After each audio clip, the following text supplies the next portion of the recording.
Hello everyone, welcome to our channel. So మన కొత్తగా GRO పోస్టులు అనేది రిక్రూట్మెంట్ చేస్తారు. సో దీని సిలబస్ ఏముంటుంది, ఎట్లా అయిందనేది మనం డిస్కస్ చేద్దాం.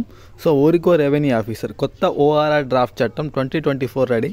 ఈ అసెంబ్లీ సమావేశాలను ఆమోదానికి ఛాన్స్. పాత విఆర్ఓలో కొత్త జాబ్ చార్ట్, 18 రకాల పైగా డ్యూటీలు ఉంటాయి. 12,000కు పైగా రెవెన్యూ అధికారులు, చూడండి 12,000కు పైగా రెవెన్యూ అధికారుల నియామకానికి కసరత్తు. సగం మంది అంటే ఒక 6,000 మంది ఆల్రెడీ వీఆర్ఓస్ ఎవరైతే ఉంటారో వాళ్ళని 6,000 మందిని రిక్రూట్మెంట్ చేస్తారు.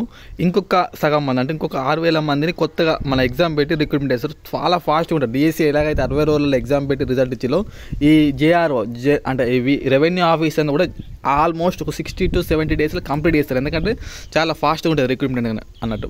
గెట్టు పంచాయతీ చెక్ పెట్టేలా సర్వే విధానంలో బలపెడతాం. పాత వీఆర్ఓల నుంచి 1000 మంది సర్వేలు తీసుకోవాలని నిర్ణయం. ఇక ఆన్లైన్లో పాటు మ్యూనివల్గాను రికార్డు నిర్వహణ. ఇంతకుముందు ఆన్లైన్ ఉండే కదా, ఇప్పుడు అట్లా చూడండి. క్షేత్రస్థాయిలో భూ సమస్యల పరిష్కారమే లక్ష్యంగా రెవెన్యూ వ్యవస్థను బలోపేతం చేయడంపై రాష్ట్ర ప్రభుత్వం ఫోకస్ పెట్టింది. ఇందులో భాగంగా గత సర్కార్ రద్దు చేసిన వీఆర్ఏ పోస్టు స్థానంలో ప్రతి ఊరికి ఒక గ్రామాధికారిని నియమించాలని సూత్రప్రాయంగా అంగీకరించింది.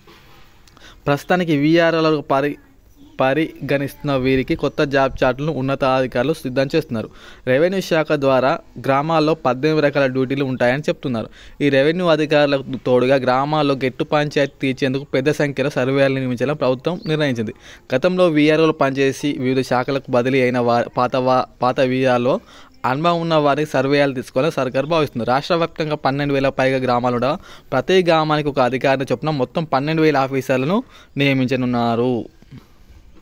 సో అందులో అంటే దాదాపు 6,000 మంది ఇప్పటికే వీఆర్ఓలో పనిచేస్తామని తీసుకోగా మిగిలిన 6,000ని డైరెక్ట్ రిక్రూట్మెంట్ ద్వారా నియమించినారు. కొత్తగా 1000 మంది సర్వేలు కూడా తీసుకునే అవకాశం ఉంది. ఓకేనా. అవకాశం ఉన్న చోట వీఆర్ఓలనే సర్వేలుగా తీసుకొని 6 నెలల పాటు శిక్షణ ఇచ్చే ప్రతిపాదనలు సిద్ధమవుతున్నాయి.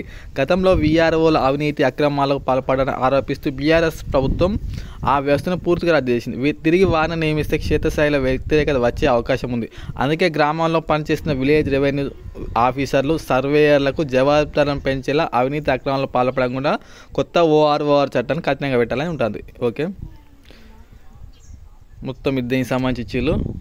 మన సిలబస్ ఏ విధంగా ఉంటుంటే 2 పేపర్లు ఉండే ఛాన్స్ ఉంటుంది. మన జేపీఎస్ జూనియర్ పంచాయతీ ఆఫీసర్కి అయితే ఏ విధంగా 2 పేపర్స్ ఉన్నాయి. పేపర్ 1 ఏమో జనరల్ స్టడీస్ ఉంటుంది. పేపర్ 2 వచ్చేసి జేఆర్ఓ చట్టం ఏదైతే మన అసెంబ్లీలో ప్రవేశపెడుతున్నాం 2024 దానికి సంబంధించిన సిలబస్ అనేది ఉంటుంది. మనం చాలా డీటెయిల్గా వెతుకున్నాం. ఎగ్జామ్ అంటే సిలబస్ వచ్చాక ఇప్పుడు అసెంబ్లీ సమావేశంలో మొత్తం చట్టం పెడతారు కదా, సో దాని నుండి మనం సిలబస్ని అనాలిసిస్ చేసుకోవచ్చు. Okay, thank you all.